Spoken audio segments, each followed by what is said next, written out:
अपनी जिंदगी का कुछ टाइम देना पड़ेगा, तब जाकर आप उस चीज को खरीद पाएंगे। लेकिन इस दुनिया में एक अच्छी जिंदगी गुजारने के लिए आपके पास टाइम का होना भी जरूरी है, क्योंकि यहाँ जब किसी इंसान की एज 25 साल तक पहुंच जाती है तो उस इंसान के हाथ पर 1 साल का टाइम स्टार्ट हो जाता है। जिस पल काउंटडाउन 0 हुआ उसी पल वह इंसान खत्म। अमीरों के पास इतना टाइम था कि वह 1000 साल की जिंदगी भी जी सकते थे। अमीरों ने खुद के लिए एक अलग दुनिया बना ली थी जहाँ वो लोग एक सुकून भरी जिंदगी गुजार रहे थे। लेकिन वहीं दूसरी तरफ गेटो सिटी में रहने वाले गरीब लोग दिन रात मेहनत करके खुद के लिए टाइम कमाते थे, नहीं तो उनकी जिंदगी खत्म हो जाएगी। इन्हीं गरीबों की बस्ती में विल नाम का एक लड़का रहता था जिसकी घड़ी में सिर्फ 23 घंटे ही बचे थे। विल अपनी मॉम के साथ रहता था। अब क्योंकि 25 साल के बाद उम्र रुक जाती है, इसीलिए उसकी माँ 50 साल की होकर भी बहुत जवान दिख रही थी। आज विल की माँ का 50वां जन्मदिन था। विल अपनी मॉम का बर्थडे सेलिब्रेट करने के लिए पिछली रात ओवर टाइम करके एक शैंपेन की बोतल लाया था। यह देखकर विल की मॉम बहुत खुश हो जाती है और वो विल से कहती है कि मैं अपने पोतों को देखना चाहती हूँ, तुम किसी लड़की को डेट क्यों नहीं करते? जिस पर विल जवाब देता है कि इन सब चीजों के लिए टाइम किसके पास है। विल की मॉम ने उससे कहा कि इलेक्ट्रिसिटी बिल और बैंक से लिया हुआ लोन कल की डेट तक मुझे क्लियर करना होगा, नहीं तो हमें फाइन पड़ सकता है। इसीलिए अब मैं जा रही हूँ और कल रात तक सभी बिल्स और बैंक के लोन्स जमा करवा कर वापस आऊंगी। उसने कहा कि मेरे पास सिर्फ 3 दिन का टाइम है। इलेक्ट्रिसिटी बिल और बैंक का लोन चुकाने में मेरे पास लगभग सारा टाइम खर्च हो जाएगा, इसीलिए कल शाम को तुम जरूर बस स्टॉप पर मेरा इंतजार करना, ताकि मेरा सारा टाइम खत्म होने से पहले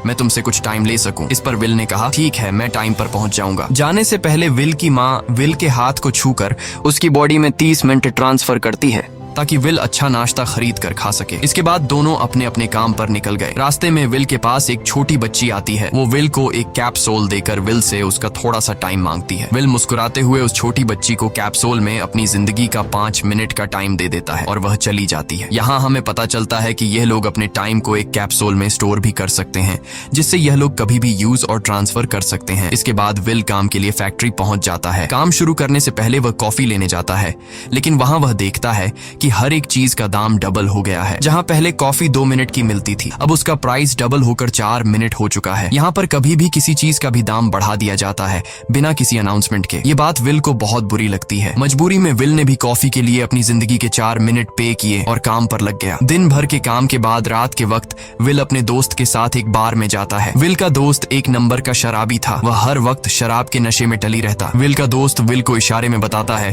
कि वह आदमी सबको फ्री में दारू पिला रहा है और उसके पास बहुत ज्यादा टाइम है। ये सुनकर विल ने जब उस आदमी की तरफ देखा तो उसे चारों तरफ से लड़कियों ने घेरा हुआ था। विल की जब उस आदमी की घड़ी पर नजर गई तो उस आदमी के पास 116 साल का टाइम था। ये देखकर विल समझ जाता है कि यह आदमी ग्रीनिच सिटी से है, क्योंकि गेटो सिटी में लोगों के पास ज्यादा से ज्यादा 2 दिन का टाइम होता है। विल उस आदमी के पास आया और उसे वार्न करने लगा कि यहाँ पर तुम्हें नहीं होना चाहिए था। यहाँ चोरों का खतरा है, ये लोग तुम्हें मारकर तुम्हारा टाइम चुरा लेंगे, इसलिए जल्दी से यहाँ से निकल जाओ। लेकिन वो आदमी विल की बातों को सीरियस नहीं लेता और उसे इग्नोर करके ड्रिंक करने लग जाता है। तभी उस बार में फोर्टिस नाम का एक गैंगस्टर अपने ग्रुप के साथ आया, जिसे देखकर सारे लोग बाहर निकल भागे। दरअसल यह शहर के सबसे बड़े गुंडे हैं जो लोगों से जबरदस्ती टाइम चुराते हैं। विल का दोस्त विल को पकड़कर ले जाने लगा, लेकिन विल ने जाने से इनकार कर दिया और वहां एक कोने में छिपकर सब कुछ देखने लगा। फोर्टिस उस अमीर आदमी से उसका सारा टाइम लूटने आया था। फोर्टिस उस अमीर आदमी को चैलेंज करता है कि चलो पंजा लड़ाते हैं और जो हारेगा वह अपना सारा टाइम जीतने वाले को दे देगा। ये टाइम फाइट आर्म रेसलिंग की तरह थी, जिसमें 2 लोगों को एक दूसरे की कलाई पकड़नी होती थी। जिस भी इंसान की कलाई नीचे होती थी उसका टाइम घटने लगता था और वो टाइम उस आदमी के हाथ में ट्रांसफर होने लगता था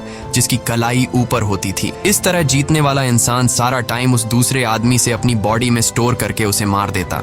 फोर्टिस उस आदमी से कहता है क्या तुम इसके लिए तैयार हो? इस पर उस अमीर आदमी ने कहा कि मैंने बहुत ज्यादा ड्रिंक की हुई है, इसलिए मुझे कुछ टाइम चाहिए, उसके बाद मैं तुम्हारे चैलेंज के लिए तैयार हूँ। फोर्टिस कहता है कि ठीक है, ये तुम्हारी आखिरी ख्वाहिश है, जाओ मैं तुम्हें तैयार होने के लिए कुछ मिनट देता हूँ। फोर्टिस उसके साथ अपना एक आदमी भी भेज देता है ताकि यह भाग न सके। वो अमीर आदमी बाथरूम में आकर बहुत ज्यादा उल्टियां करने लग जाता है, क्योंकि उसे काफी चढ़ गई थी। इसलिए अगर वो इस हालत में फोर्टिस से पंजा लड़ता तो इस अमीर आदमी का हारना कंफर्म था। तभी विल वहां पर आ जाता है। वो फोर्टिस के आदमी को मारकर उस अमीर आदमी को अपने साथ उस जगह से बाहर निकाल लेता है और उसे फोर्टिस से बचाकर एक सेफ जगह पे ले आया। विल ने उस अमीर आदमी से कहा कि मैंने तुमसे कहा भी कि तुम्हारी जान को खतरा है, तुम जानबूझकर अपना टाइम क्यों बर्बाद कर रहे हो। वो आदमी विल को अपना नाम हेनरी बताता है और वो विल से पूछता है कि तुम्हारी उम्र कितनी है। विल ने बताया 28 साल। हेनरी ने कहा मेरी उम्र 105 साल है और अब मैं जिंदगी से थक चुका हूँ। मैंने अपनी लाइफ में हर एक चीज का मजा लिया है और अब मुझे इस जिंदगी की जरूरत नहीं है। मैं जीना जीना नहीं चाहता। ये सुनकर विल ने हैरानी से पूछा, आखिर तुम कहना क्या चाहते हो? इस पर हेनरी ने कहा, लगता है तुम अब तक हकीकत से अनजान हो। क्या तुमने कभी सोचा है कि इस दुनिया में अलग अलग टाइम जोन्स क्यों बनाए गए हैं?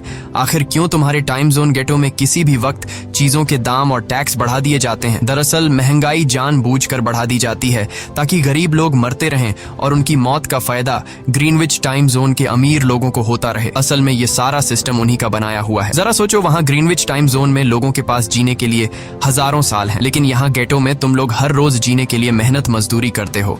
ऐसा इसलिए है क्योंकि उन्होंने तुम्हें यह करने के लिए मजबूर किया है। वो लोग तुम लोगों को ज्यादा टाइम देना ही नहीं चाहते ताकि तुम लोग मजबूरी में उनके लिए काम करते रहो। वो लोग महंगाई बढ़ाकर तुम्हें ज्यादा से ज्यादा टाइम खर्च करने पर मजबूर करते हैं ताकि तुम्हारे टाइम से वो हमेशा की जिंदगी जी सकें। उन्होंने अपनी जिंदगी का हर एक दिन गरीबों की मौत से इकट्ठा किया है और मैं ऐसी जिंदगी बिल्कुल भी नहीं जीना चाहता जो किसी गरीब मजबूर इंसान की मौत से मिली हो। यह सब सुनकर विल समझ गया कि हेनरी बहुत ही नेक दिल इंसान है। हेनरी ने विल से आगे पूछा, अगर तुम्हारे पास मेरे जितना टाइम होता तो तुम क्या करते? विल ने मुस्कुराकर कहा कि सबसे पहले मैं बार बार टाइम को देखना छोड़ देता, क्योंकि उस वक्त भी विल के पास सिर्फ 18 घंटे होते हैं। वो सोने से पहले, सोने के बाद, खाना खाते टाइम हर वक्त अपनी घड़ी देखता रहता है, क्योंकि मुझे डर लगता है कि कहीं मेरा टाइम खत्म न हो जाए और मैं मर न जाऊं। विल कहता है कि मेरी मॉम घर संभालने के लिए बहुत ज्यादा मेहनत करती है। अगर मेरे पास तुम्हारी तरह इतना ज्यादा टाइम होता तो मैं अपनी मॉम के लिए ग्रीनविच सिटी में एक अच्छा घर खरीदता और हम दोनों वहाँ पर खुशी से जिंदगी गुजारते। इसके बाद विल ने हेनरी से कहा, आज रात हमें यहीं रुकना होगा, सुबह तक खतरा टल जाएगा, तब तुम वापस अपने घर लौट जाना। इसके बाद ये दोनों सो जाते हैं। सुबह उठकर हेनरी देखता है कि विल अभी भी सो रहा है। वो विल के पास आता है और उसके पास जितना भी टाइम होता है वो सारा का सारा विल को ट्रांसफर कर देता है और अपने पास कुछ ही मिनट बचाकर एक ब्रिज के ऊपर जाकर बैठ जाता है। विल जब नींद से जागा तो उसने देखा कि हेनरी वहां से जा चुका है। तभी हमेशा की तरह नींद से जागने के बाद विल ने अपनी घड़ी में नजर डाली। विल की घड़ी में 116 साल ऐड हो चुके थे। यह देखकर उसकी आंखें खुली की खुली रह गईं। उसे लगा कि वो अभी भी नींद में है और सपना देख रहा है। इसी दौरान विल की नजर विंडो पर पड़ी जिस पर लिखा था, मेरा टाइम बर्बाद मत करना। वो समझ जाता है कि हेनरी ने मुझे अपना सारा समय दे दिया है। तभी विल ने हेनरी को दूर एक ब्रिज के किनारे पर बैठे देखा। विल जल्दी से हेनरी की तरफ भागा, लेकिन अब बहुत देर हो चुकी थी क्योंकि हेनरी के पास अब बस कुछ ही सेकंड्स बचे थे और थोड़ी देर बाद वो एक झटके से मरकर ब्रिज से नीचे पानी में गिर गया। विल को हेनरी की मौत का बहुत ज्यादा दुख होता है। अब विल के पास 116 साल की जिंदगी थी और वो समझ जाता है कि अगर मैं यहाँ पर रहा तो लोग समझेंगे कि हेनरी को इसी ने मारा है। विल जल्दी से अपने दोस्त के पास जाता है। विल का दोस्त विल के हाथ में इतना सारा टाइम देखकर शॉक रह जाता है, जिसके बाद विल ने अपने दोस्त को दोस्ती की खातिर 10 साल का टाइम दिया। ये देखकर विल का दोस्त उसका दिल से शुक्रिया अदा करता है। विल कहता है कि यहाँ रहना मेरे लिए अब ठीक नहीं, क्योंकि इतने ज्यादा टाइम को देखते हुए मेरा टाइम छीनने के लिए कोई भी मुझे मार सकता है। अब मैं अपनी माँ के लिए ग्रीनविच सिटी में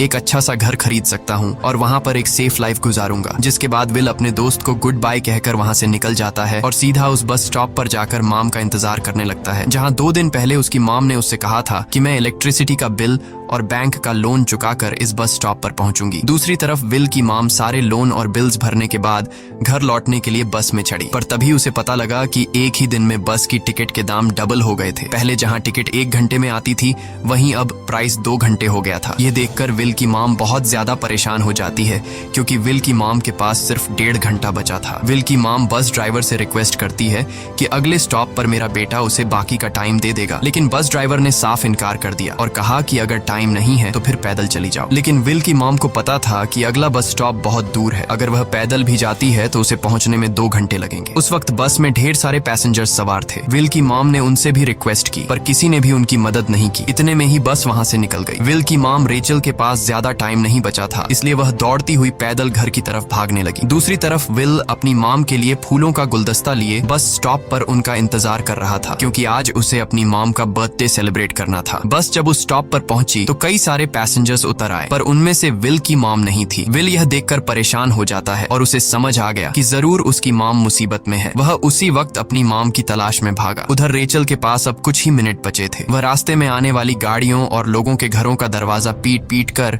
उनसे थोड़ा समय उधार मांग रही थी, लेकिन कोई भी उसकी मदद करने को तैयार नहीं था। इधर विल जब कुछ दूर गया तो उसे उसकी मॉम दौड़ती हुई नजर आ गई। अपनी मॉम को भागते हुए देख विल समझ गया कि उनके पास ज्यादा टाइम नहीं है। वह अपना हाथ आगे करके तेजी से उनकी तरफ दौड़ने लगा। उधर रेचल के पास अब सिर्फ 10 सेकंड्स ही रह गए थे। वह भी पूरी तेजी से विल की ओर भाग रही थी, लेकिन जैसे ही रेचल अपने बेटे विल के पास पहुंची, उसका टाइम खत्म हो जाता है और वह मर जाती है। यह देखकर विल को बहुत दुख होता है, क्योंकि उसने अपनी मॉम के लिए क्या कुछ नहीं सोचा था। वह चीख चीख कर रोने लगा। अगली सुबह तक हेनरी की डेड बॉडी टाइम कीपर्स को मिल चुकी थी। ये टाइम कीपर्स वहां पर इन्वेस्टिगेशन करते हैं। आज की दुनिया में टाइम कीपर्स होते थे जो पुलिस की तरह थे। इन टाइम कीपर्स का काम भी क्राइम को रोकना होता है। टाइम कीपर्स के ऑफिसर रेमंड ने उस जगह में अच्छी तरह से जांच की, लेकिन उसे कोई भी क्लू नहीं मिला। तभी रेमंड की नजर उस ब्रिज के पास लगे सीसीटीवी कैमरा की तरफ गई। वह सीसीटीवी फुटेज चेक करने सीसीटीवी रूम के लिए निकल पड़ा। दूसरी तरफ विल समझ चुका था कि उसकी मॉम की मौत के लिए ग्रीनिच में रहने वाले अमीर लोग ही जिम्मेदार हैं, जिन्होंने गेटो शहर के लोगों को एक एक सेकंड का मोहताज बना दिया है। अब विल उनसे बदला लेने ग्रीनिच की तरफ निकल पड़ा और यहाँ से होती है असल कहानी शुरू। ग्रीनविच सिटी में एंटर होने के लिए विल को 1 साल का टाइम खर्च करना पड़ा और ग्रीनिच सिटी जा पहुंचा। वहां जब विल ने अमीर लोगों का लाइफस्टाइल देखा तो उसकी आंखें खुली की खुली रह गईं। वहां लोगों के पास इतना टाइम था कि वो लोग मरने का नाम तक भूल गए थे। यहाँ पर अमीर लोग के बॉडीगार्ड के पास भी 100 साल से भी ज्यादा का टाइम था। ये देखकर विल गुस्से से लाल हो जाता है, क्योंकि विल जिस शहर से आया था वहाँ पर लोगों के पास सिर्फ 24 घंटे की जिंदगी थी। विल वहाँ एक महंगे होटल में रुकता है। खाना खाते दौरान एक बहुत ही खूबसूरत लड़की विल को देखती है, जैसे उसे विल पसंद आ गया हो। दूसरी तरफ टाइम कीपर रेमंड हेनरी की मौत के वक्त का सीसीटीवी फुटेज चेक कर रहा था। तभी उसे फुटेज में विल दिखाई देता है। हालांकि कैमरा ने हेनरी को ब्रिज से गिरते हुए रिकॉर्ड नहीं किया था, लेकिन उस फुटेज में विल ब्रिज के पास खड़ा नजर आ रहा था, जिससे रेमंड को विल पर शक होने लगा। इसलिए रेमंड ने अपनी टीम को विल के बारे में जानकारी इकट्ठा करने को कहा। रिसर्च के दौरान टाइम कीपर्स को यह बात पता चल जाती है कि विल नाम का एक आदमी बहुत सारा टाइम खर्च करके ग्रीनविच सिटी में एंटर हो गया है, जिससे रेमंड को यह बात कंफर्म हो जाती है कि विल ने ही हेनरी को मारा है। रेमंड उसी वक्त अपनी टीम के साथ ग्रीनविच शहर की ओर रवाना हो गया। दूसरी ओर ग्रीनविच शहर में विल एक कैसीनो में आया, जहाँ कुछ अमीर लोग पोकर खेल रहे थे। विल भी उनके साथ बैठ जाता है। एक नए आदमी को देखकर ये लोग उस पर हंसने लगते हैं, लेकिन विल गैम्बलिंग में माहिर था। आज उसके लिए अमीरों से पैसे निकालने का सबसे अच्छा मौका था। विल ने फिलिप नाम के एक रईस आदमी के साथ पोकर की बाजी खेली। फिलिप यहाँ का सबसे रईस इंसान है। उसके पास खुद का एक टाइम बैंक है जो लोगों को लोन पर टाइम देता है। फिलिप के साथ उसकी डॉटर भी बैठी होती है। यह वही लड़की है जो कुछ देर पहले विल को गौर से देख रही थी। गेम जब शुरू हो जाती है तब विल अपनी लाइफ का सारा टाइम दांव पर लगा देता है और अपनी माइंड के बदौलत वो फिलिप से 1100 साल जीत जाता है। यह देखकर फिलिप की बेटी सिल्विया विल से काफी ज्यादा इम्प्रेस हो जाती है। उसने विल को कल रात अपने घर पार्टी पर इनवाइट किया। फिर अगली शाम विल एक नई नवेली कार खरीदकर फिलिप की पार्टी में जा पहुंचा। वहीं पार्टी के दौरान विल और सिल्विया डांस करने लगते हैं और सिल्विया मन ही मन विल को दिल दे बैठी। वो अपनी दिल की बात विल से करने ही वाली थी कि तभी टाइम कीपर रेमंड अपनी टीम के साथ वहां पहुंचता है और विल को पकड़ लेते हैं। विल को खूनी समझकर सिल्विया भी उससे नाराज हो गई। रेमंड ने सबसे पहले विल का सारा टाइम उससे छीनकर सिर्फ 2 घंटे दिए। उसके बाद वो विल को हेनरी के खून के इल्जाम में गिरफ्तार करने लगा। रेमंड विल से पूछता है कि तुमने हेनरी को क्यों मारा। विल उसे कहता है कि मैंने उसे मारा नहीं था, बल्कि वो खुद जीना नहीं चाहता था, इसलिए उसने मुझे 116 साल दी और बाद में उसने खुद की जान ली। लेकिन रेमंड विल की बात पर यकीन नहीं करता। विल समझ जाता है कि रेमंड मुझे हेनरी के झूठे केस में फंसाकर उम्र भर कैद के लिए मुझे जेल में डाल देगा। इसलिए वह मौका देखते ही रेमंड के आदमियों को मारकर खुद को आजाद कर लेता है और उनकी बंदूक लेकर सिल्विया को बंदी बना लिया। सिल्विया को ढाल बनाकर विल उसे साथ लेकर भाग निकला और रेमंड और उसके आदमियों को चकमा देता हुआ वापस गेटो शहर आ पहुंचा। इस दौरान विल के पास टाइम काफी कम बचा था। उसने सिल्विया से कुछ टाइम उधार मांगा, लेकिन सिल्विया ने उसे 1 सेकंड भी देने से इनकार कर दिया, क्योंकि वह भी उसे हेनरी का खूनी समझ रही थी। इसलिए वो और तेजी से गेटो शहर की तरफ कार दौड़ाता है ताकि वहां पहुंचकर किसी से टाइम उधार ले सके। जल्दबाजी में उसका ध्यान आगे सड़क पर बिछी कंटीली तारों पर नहीं पड़ता, जिससे टकराते ही विल की कार ब्रिज से नीचे गिर जाती है। इस एक्सीडेंट में विल और सिल्विया बेहोश हो गए। असल में रास्ते में वह कांटे फोर्टिस और उसकी गैंग ने बिछाए थे। फोर्टिस ने देखा कि सिल्विया के पास 10 साल का टाइम था। वो सिल्विया का सारा टाइम चुरा कर वहां से निकल जाते हैं। इतने में ही विल और सिल्विया को होश आया। सिल्विया ने जब अपने हाथ की तरफ देखा तो वो परेशान हुई, क्योंकि उसके पास सिर्फ 30 मिनट ही बचे थे और विल के पास भी कुछ मिनट ही बचे थे। पर फिर भी उसने सिल्विया को अपनी अपने कुछ मिनट दिए, जिससे इन दोनों का टाइम बराबर हो गया। इसके बाद विल सिल्विया को लेकर जल्दी से अपने दोस्त के घर जाता है,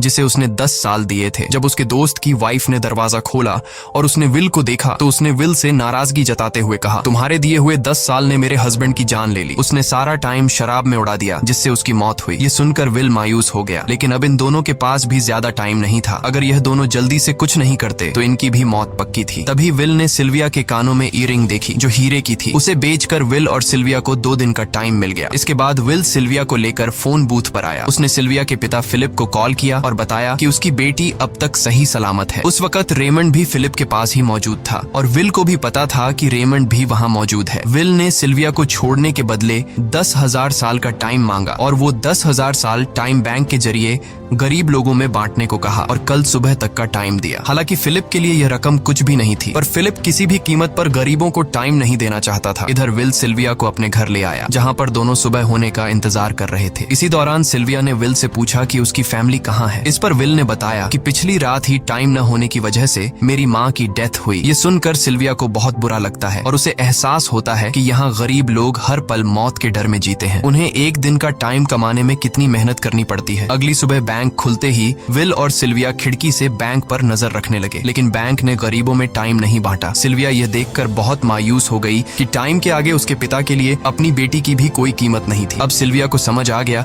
कि उसके पिता सिर्फ बिजनेसमैन नहीं है, बल्कि वो इस सिस्टम के हेड हैं। वो गरीब लोगों की मौत से अपनी जिंदगी के साल जमा करते हैं। सिल्विया को यूं मायूस देखकर विल ने उसे वापस घर भेजने का फैसला किया। वो उसे फोन बूथ पे ले आया और अपने पिता को कॉल करके अपने लिए मदद बुलाने को कहा। इस दौरान विल सिल्विया को वेपन भी दे देता है ताकि वो खुद की हिफाजत कर सके। इधर सिल्विया फोन पर अपने पिता से बात कर रही थी कि तभी टाइम कीपर रेमंड चुपके से वहां आ पहुंचा और विल पर गन तान दी। रेमंड विल पर गोली चलाने ही वाला था कि तभी सिल्विया ने रेमंड को देख लिया और घबराहट में रेमंड पर गोली चला दी। ये देख विल घबरा कर रेमंड के पास आया। हालांकि वो गोली रेमंड के हाथ को छू कर निकल गई थी। रेमंड के हाथ से बहुत खून निकल रहा था। विल ने रेमंड की घड़ी देखी। रेमंड के पास सिर्फ 2 घंटे बचे थे। दरअसल टाइम कीपर्स को भी सैलरी के तौर पर हर रोज 1 दिन का ही टाइम मिलता था। विल समझ गया कि जब तक रेमंड के पास उसके टीम वाले पहुंचेंगे तब तक रेमंड का ज्यादा खून बहने की वजह से उसकी मौत हो गई होगी। इसलिए विल रेमंड को 2 घंटे का टाइम देते हुए रेमंड की कार को लेकर वहां से निकल गया। रेमंड को गोली मारकर अब सिल्विया भी क्राइम लिस्ट में आ चुकी थी। हालांकि विल ने सिल्विया से कहा कि वो अभी इन सब से निकल सकती है, लेकिन ग्रीनिच में सिल्विया की जिंदगी पिंजरे में कैद पंछी की तरह थी। उसके पिता फिलिप ने उस पर बहुत सारी पाबंदियां लगा दी थीं, पर यहाँ आकर उसे आजादी का एहसास हो रहा था, क्योंकि यहाँ वो अपनी मर्जी की मालिक थी और